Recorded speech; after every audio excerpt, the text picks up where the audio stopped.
So to start things off, we're going to talk about BOM. And if you watched our recent video with Tim, our CFO, you'll know that that stands for Bill of Materials, basically the individual cost of each component in a smartphone. We're going to cover everything. We're going to start out cheap, we're going to get more expensive throughout the video, but strap in because things are going to get expensive real quick. So firstly, Marques is going to need a big old battery, and he's requested a 5800 milliamp hour cell with fast and wireless charging. Other products that have this are the ROG Phone 9, which boasts up to 22 hours of video streaming. That's a long old session of watching video, isn't it? Yeah, boy. So a pretty beefy boy, but I think we can go a bit better and round it up to 6000 milliamp hours. And apparently this is going to cost $13 per battery. And actually, I think that's probably slightly more than I was expecting right off the rip. And for context, Phone 2's battery cost about $6. So I think we're off to an expensive start already. Before we go any deeper, it's worth noting that these are just ballpark figures. Obviously, different companies can negotiate different costs with their suppliers. So just take every number with a grain of salt.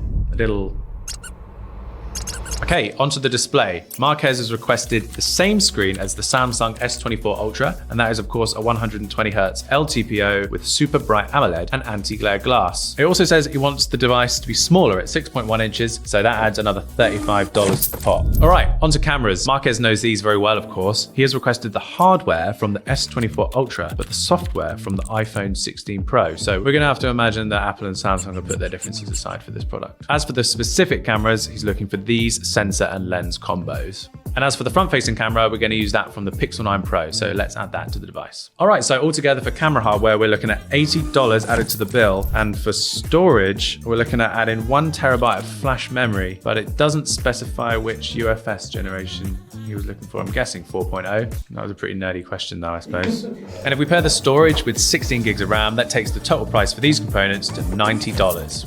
And finally, we need a chipset, and for this, Marques has requested the Snapdragon 8 Elite. This is typically found in gaming smartphones, so we can expect this to add quite a lot to the final price. Without revealing our exact supplier costs, a flagship processor typically goes somewhere in the realm of $190, so let's add that on.